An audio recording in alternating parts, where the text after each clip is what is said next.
Some hotels are more than they seem. They may hold dark secrets, haunting secrets. I am the Medicine Man. Like, share, and subscribe, and let's see what secrets this hotel may carry with this story from Laveau's Vault.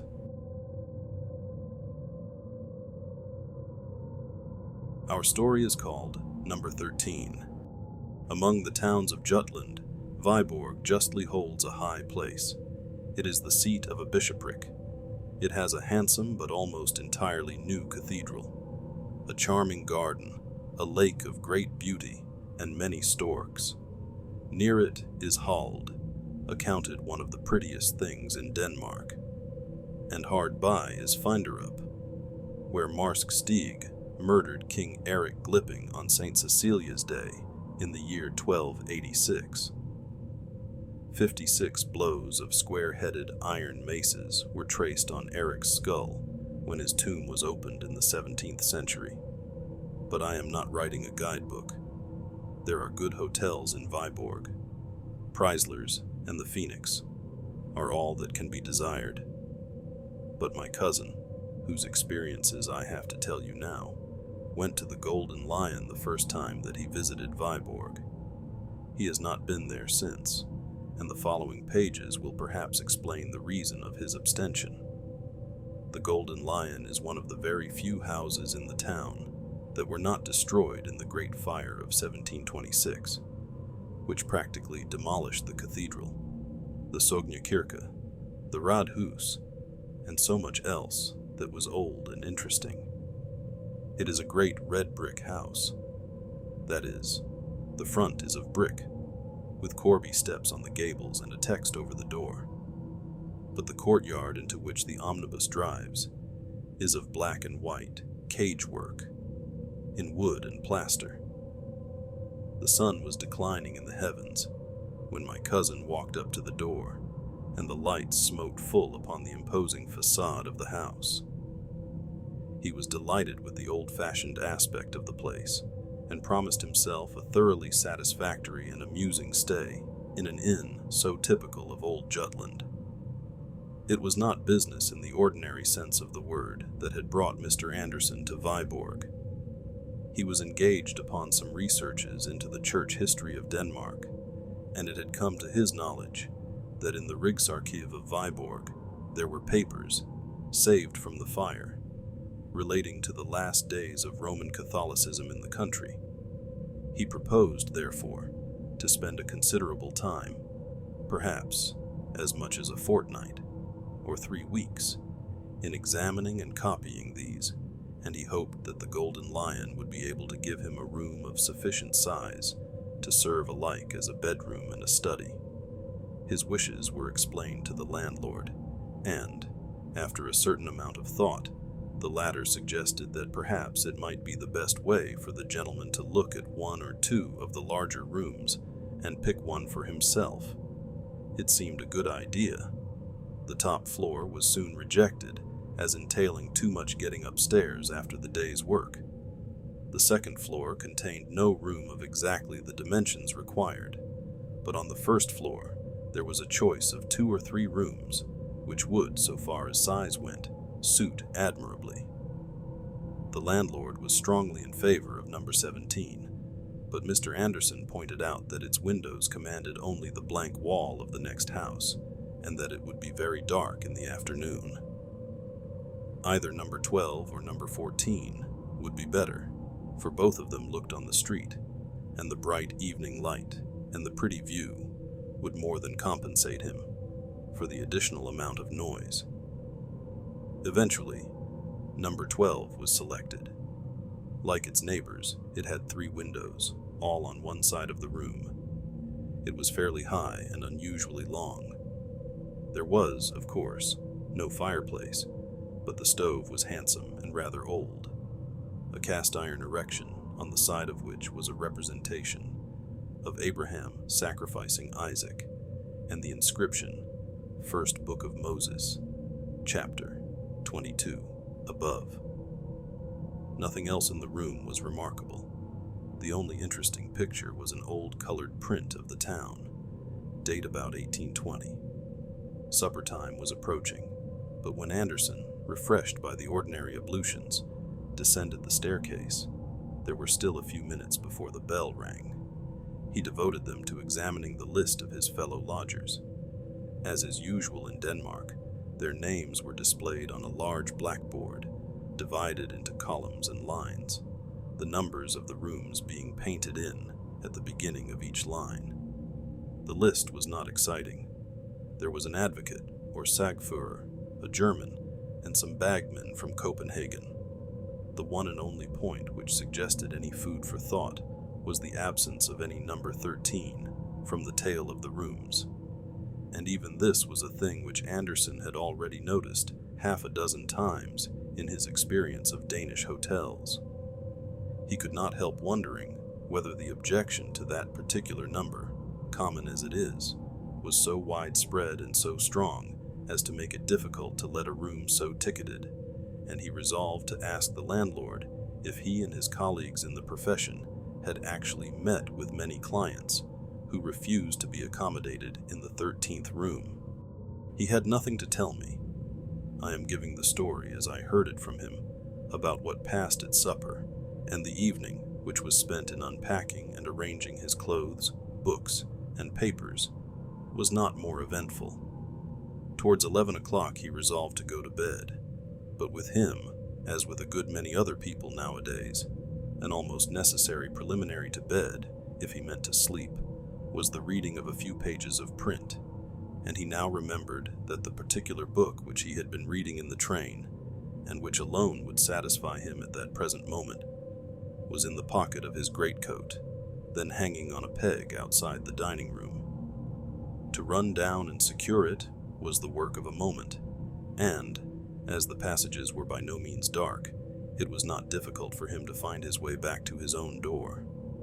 So, at least, he thought, but when he arrived there and turned the handle, the door entirely refused to open, and he caught the sound of a hasty movement towards it from within. He had tried the wrong door, of course. Was his own room to the right or to the left? He glanced at the number. It was 13. His room would be on the left, and so it was.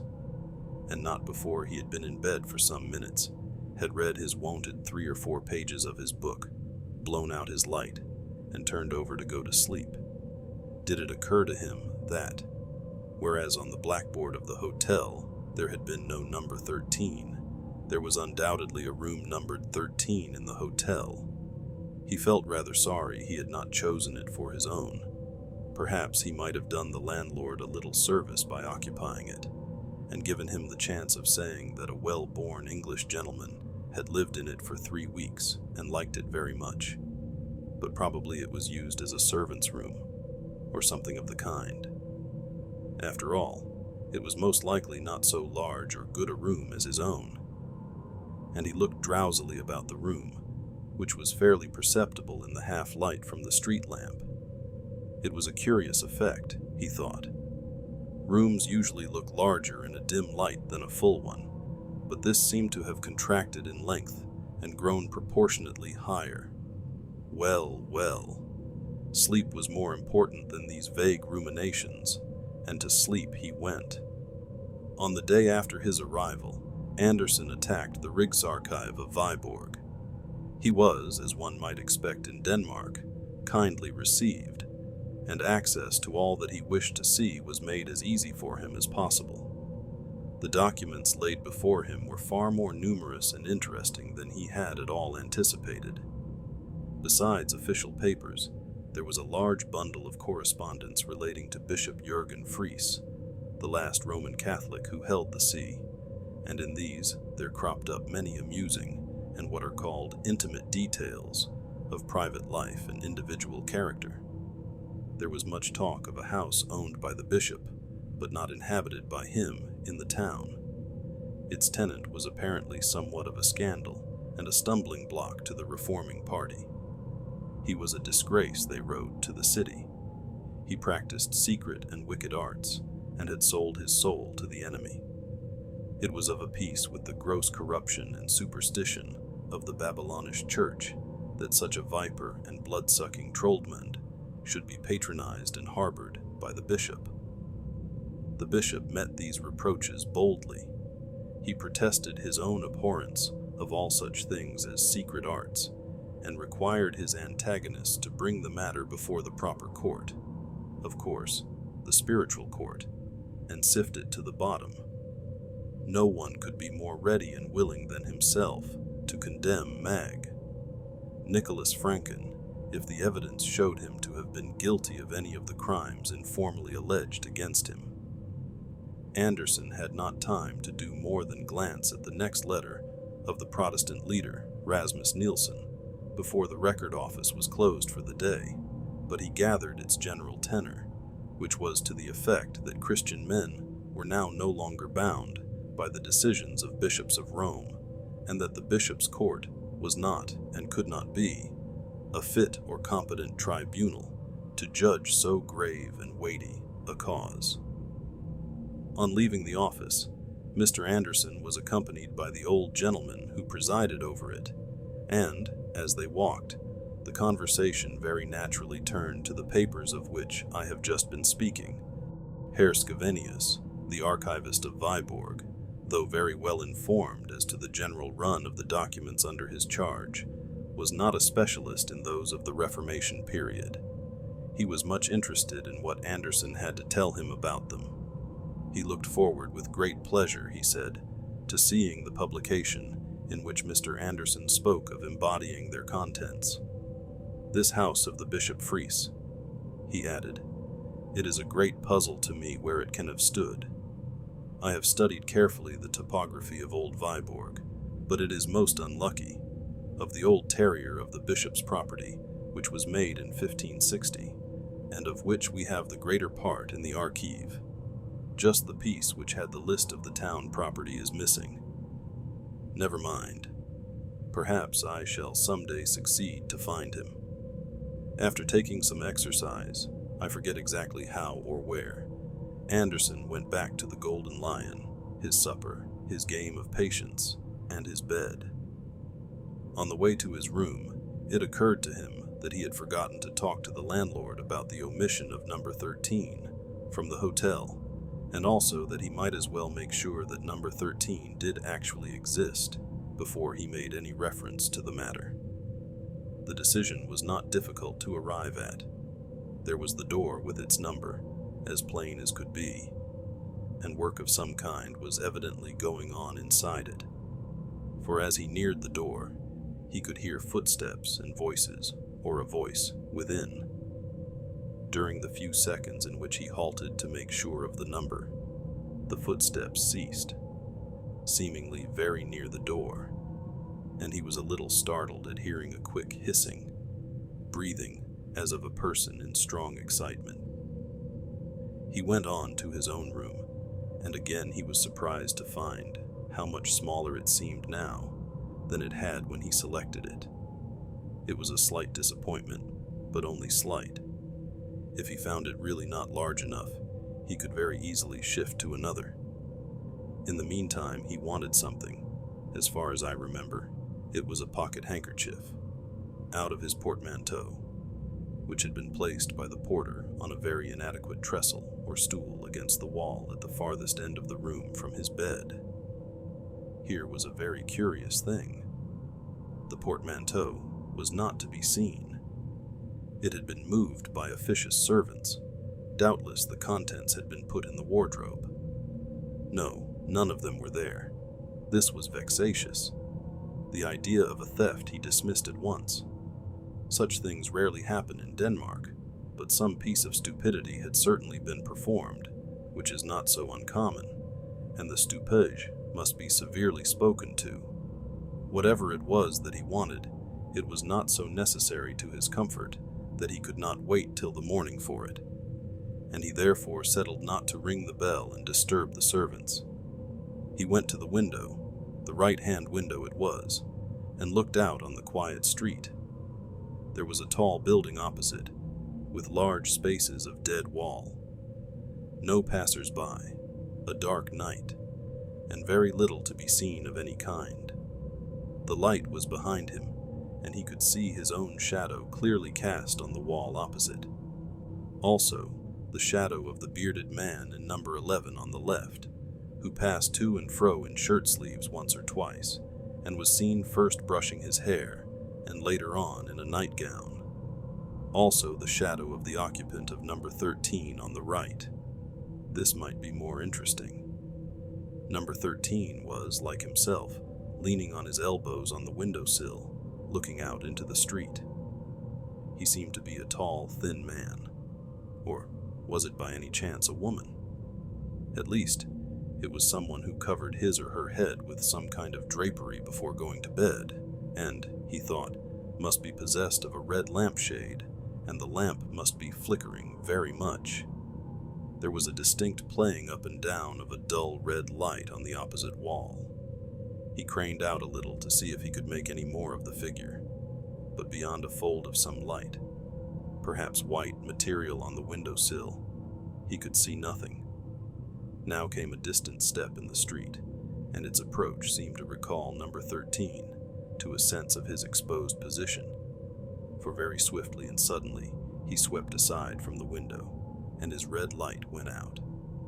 Anderson, who had been smoking a cigarette, laid the end of it on the windowsill and went to bed. Next morning, he was woke by the stupige with hot water, etc. He roused himself, and after thinking out the correct Danish words, said as distinctly as he could, "You must not move my portmanteau. Where is it?" As is not uncommon, the maid laughed and went away without making any distinct answer. Anderson, rather irritated, sat up in bed, intending to call her back, but he remained sitting up, staring straight in front of him. There was his portmanteau on its trestle, exactly where he had seen the porter put it when he first arrived. This was a rude shock for a man who prided himself on his accuracy of observation. How it could possibly have escaped him the night before he did not pretend to understand. At any rate, there it was now. The daylight showed more than the portmanteau. It let the true proportions of the room with its 3 windows appear, and satisfied its tenant that his choice after all had not been a bad one. When he was almost dressed, he walked to the middle one of the 3 windows to look out at the weather. Another shock awaited him. Strangely unobservant he must have been last night. He could have sworn 10 times over that he had been smoking at the right-hand window the last thing before he went to bed, and here was his cigarette end on the sill of the middle window. He started to go down to breakfast. Rather late, but number 13 was later. Here were his boots still outside his door. A gentleman's boots. So then number 13 was a man, not a woman. Just then he caught sight of the number on the door. It was 14. He thought he must have passed number 13 without noticing it.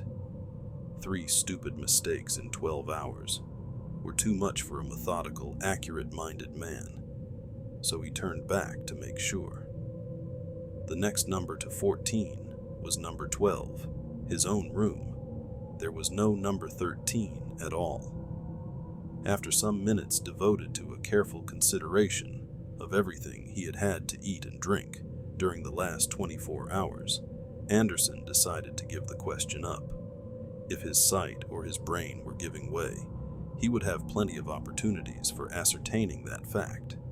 If not, then he was evidently being treated to a very interesting experience. In either case, the development of events would certainly be worth watching. During the day, he continued his examination of the episcopal correspondence, which I have already summarized. To his disappointment, it was incomplete.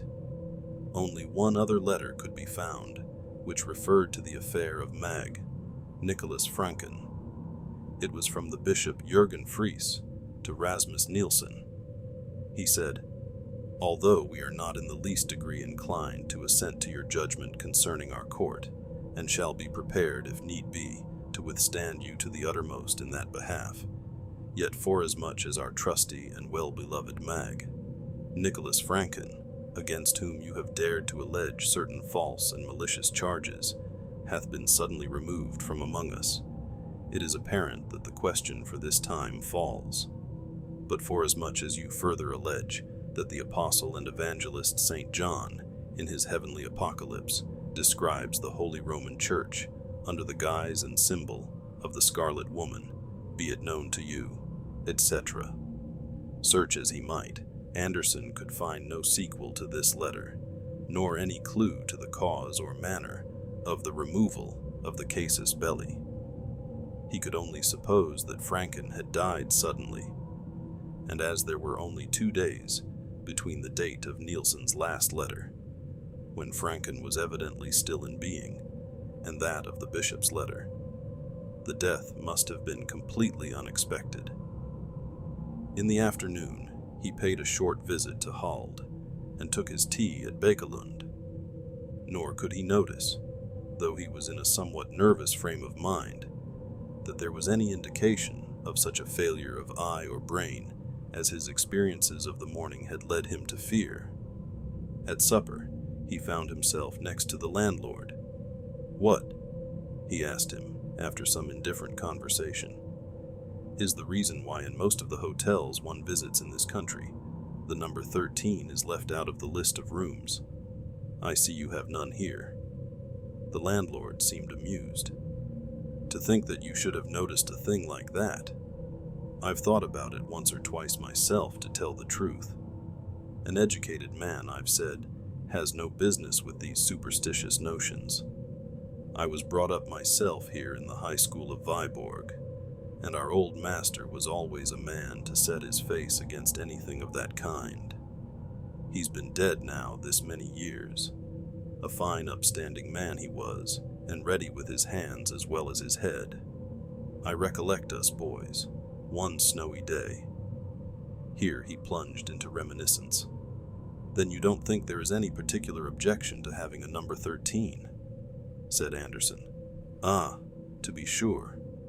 Well, you understand, I was brought up to the business by my poor old father.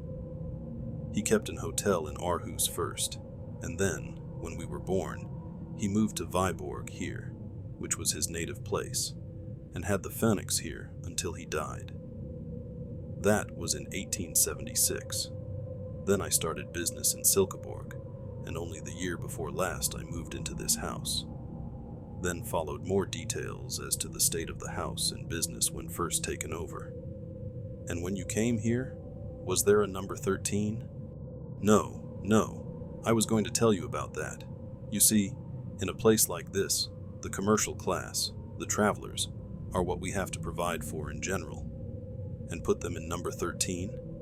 Why, they'd as soon sleep in the street, or sooner. As far as I'm concerned myself, it wouldn't make a penny difference to me what the number of my room was, and so I've often said to them, but they stick to it, that it brings them bad luck. Quantities of stories they have among them of men that have slept in a number 13 and never been the same again, or lost their best customers, or one thing and another," said the landlord, after searching for a more graphic phrase. "Then, what do you use your number 13 for?" said Anderson, conscious as he said the words of a curious anxiety quite disproportionate to the importance of the question. "My number 13? Why, don't I tell you that there isn't such a thing in the house? I thought you might have noticed that. If there was, it would be next door to your own room." "Well, yes. Only I happened to think, that is, I fancied last night that I had seen a door numbered 13 in that passage. And really, I am almost certain I must have been right, for I saw it the night before as well." Of course, Herr Christensen laughed this notion to scorn, as Anderson had expected, and emphasized with much iteration the fact that no number 13 existed or had existed before him in that hotel.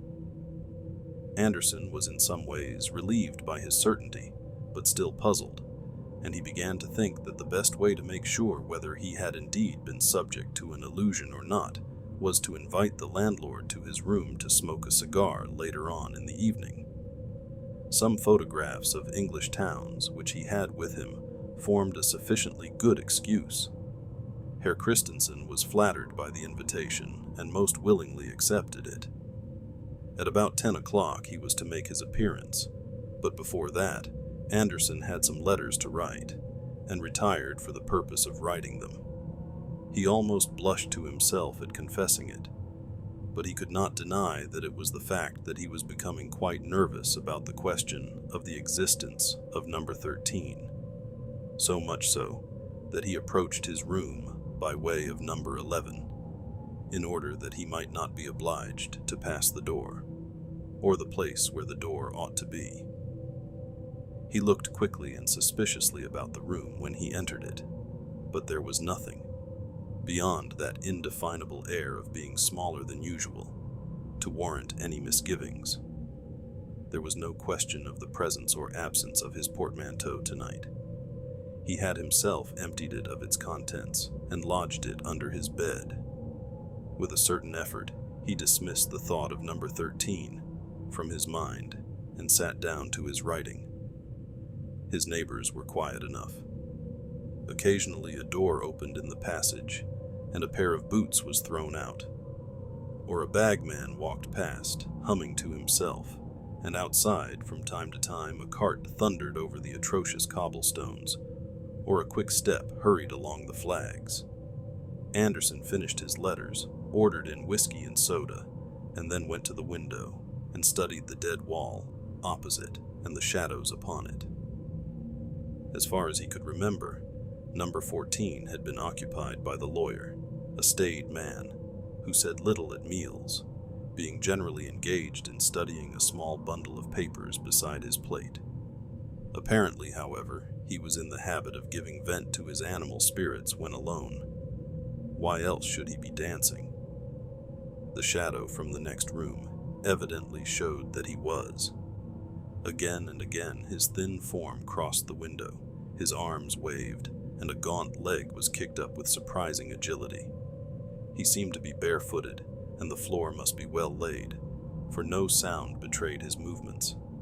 Sagfører, Herr Anders Jensen, danser klokken 10 om natten i et hotelværelse, syntes et passende emne for et historisk maleri i grand style, og Andersons tanker, som de af Emily and the Mysteries of Udolpho, began to arrange themselves in the following lines. When I return to my hotel at 10 o'clock p.m., the waiters think I am unwell. I do not care for them.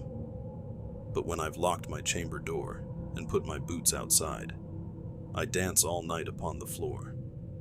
And even if my neighbors swore, I'd go on dancing all the more, for I'm acquainted with the law, and in despite of all their jaw, their protests I deride. Had not the landlord at this moment knocked at the door, it is probable that quite a long poem might have been laid before the reader. To judge from his look of surprise when he found himself in the room, Herr Christensen was struck, as Anderson had been, by something unusual in its aspect, but he made no remark. Anderson's photographs interested him mightily, and formed the text of many autobiographical discourses. Nor is it quite clear how the conversation could have been diverted into the desired channel of number 13, had not the lawyer at this moment begun to sing, and to sing in a manner which could leave no doubt in anyone's mind that he was either exceedingly drunk or raving mad.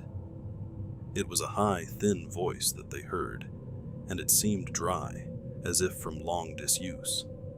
Of words or tune there was no question. It went sailing up to a surprising height, and was carried down with a despairing moan as of a winter wind in a hollow chimney, or an organ whose wind fails suddenly.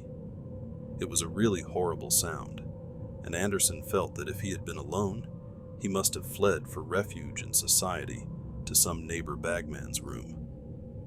The landlord sat open-mouthed. "I don't understand it," he said at last, wiping his forehead. "It is dreadful. I have heard it once before, but I made sure it was a cat." "Is he mad?" said Anderson.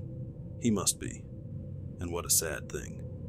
Such a good customer, too, and so successful in his business, by what I hear, and a young family to bring up." Just then came an impatient knock at the door, and the knocker entered, without waiting to be asked. It was the lawyer, in deshabille, and very rough-haired, and very angry he looked. "I beg pardon, sir," he said, "but I should be much obliged if you would kindly desist."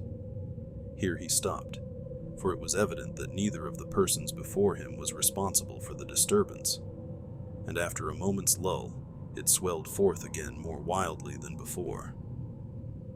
"But what in the name of heaven does it mean?" broke out the lawyer. "Where is it? Who is it? Am I going out of my mind? Surely, Herr Jensen, it comes from your room next door. Isn't there a cat or something stuck in the chimney?" This was the best that occurred to Anderson to say, and he realized its futility as he spoke. But anything was better than to stand and listen to that horrible voice and look at the broad, white face of the landlord, all perspiring and quivering as he clutched the arms of his chair. "Impossible," said the lawyer, "impossible. There is no chimney. I came here because I was convinced the noise was going on here. It was certainly in the next room to mine." "Was there no door between yours and mine?" said Anderson eagerly.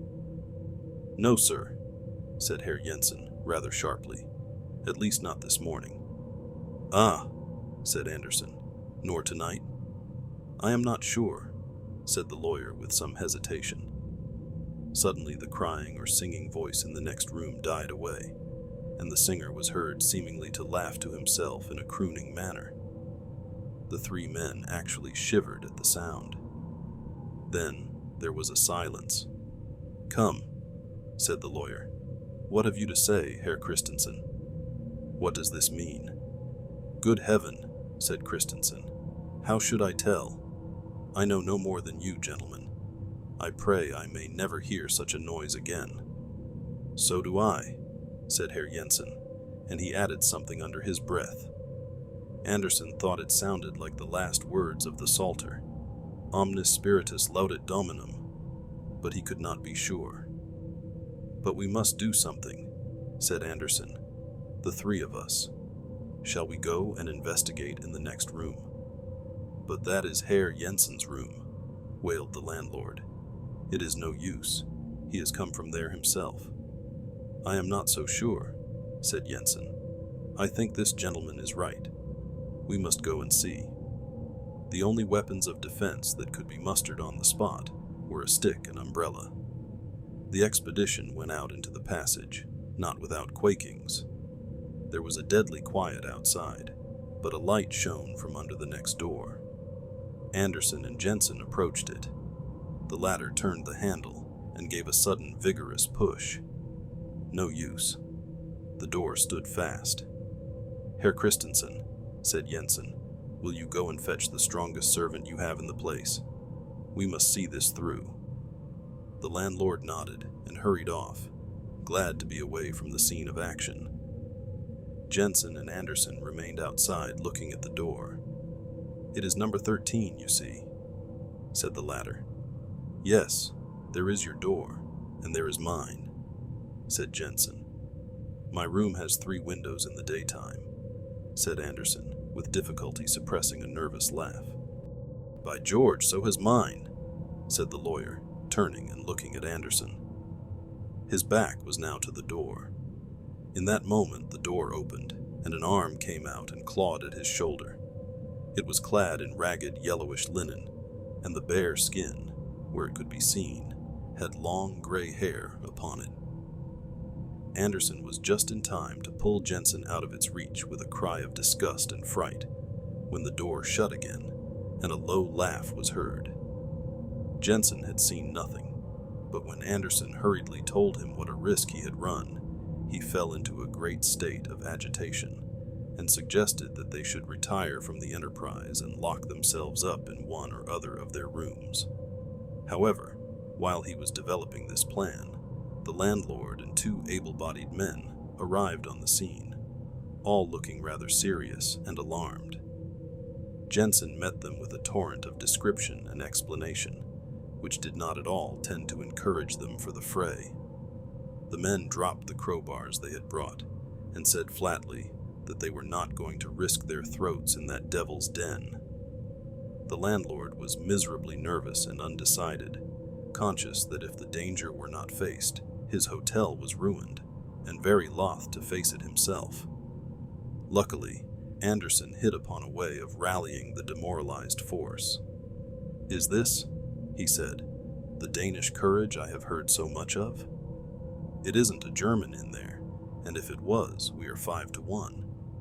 The two servants and Jensen were stung into action by this, and made a dash at the door. "Stop," said Anderson. "Don't lose your heads. You stay out here with the light, landlord, and one of you two men break in the door, and don't go in when it gives way." The men nodded, and the younger stepped forward, raised his crowbar, and dealt a tremendous blow on the upper panel. The result was not in the least what any of them anticipated. There was no cracking or rending of wood, only a dull sound, as if the solid wall had been struck. The man dropped his tool with a shout and began rubbing his elbow. His cry drew their eyes upon him for a moment. Then Anderson looked at the door again. It was gone. The plaster wall of the passage stared him in the face, with a considerable gash in it where the crowbar had struck it. Number 13 had passed out of existence. For a brief space they stood perfectly still, gazing at the blank wall. An early cock in the yard beneath was heard to crow, and as Anderson glanced in the direction of the sound, he saw through the window at the end of the long passage that the eastern sky was paling to the dawn. "Perhaps," said the landlord with hesitation, "you gentlemen would like another room for tonight, a double-bedded one." Neither Jensen nor Anderson was averse to the suggestion. They felt inclined to hunt in couples after their late experience. It was found convenient, when each of them went to his room to collect the articles he wanted for the night, that the other should go with him and hold the candle. They noticed that both number 12 and number 14 had 3 windows. Next morning, the same party reassembled in number 12. The landlord was naturally anxious to avoid engaging outside help, and yet it was imperative that the mystery attaching to that part of the house should be cleared up. Accordingly, the 2 servants had been induced to take upon them the function of carpenters. The furniture was cleared away, and, at the cost of a good many irretrievably damaged planks, that portion of the floor was taken up which lay nearest to number 14. You will naturally suppose that a skeleton, say that of Magan Nicholas Franken, was discovered. That was not so. What they did find lying between the beams which supported the flooring was a small copper box. In it was a neatly folded vellum document with about 20 lines of writing. Both Anderson and Jensen, who proved to be something of a paleographer, were much excited by this discovery, which promised to afford the key to these extraordinary phenomena. I possess a copy of an astrological work which I have never read. It has, by way of frontispiece, a woodcut by Hans Sebald Behem, representing a number of sages seated round a table. This detail may enable connoisseurs to identify the book. I cannot myself recollect its title, and it is not at this moment within reach.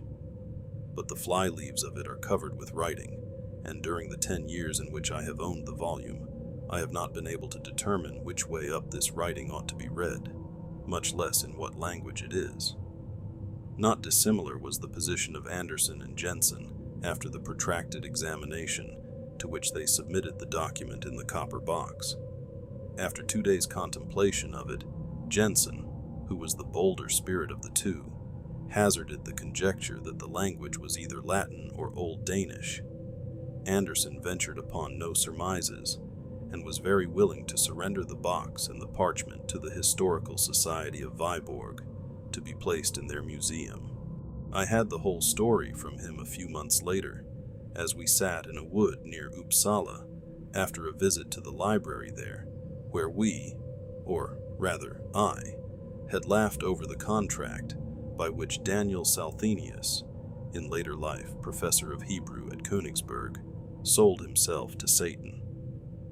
Anderson was not really amused. "Young idiot," he said, meaning Salthenius, who was only an undergraduate when he committed that indiscretion. How did he know what company he was courting? And when I suggested the usual considerations, he only grunted. That same afternoon, he told me what you have read, but he refused to draw any inferences from it, and to assent to any that I drew for him.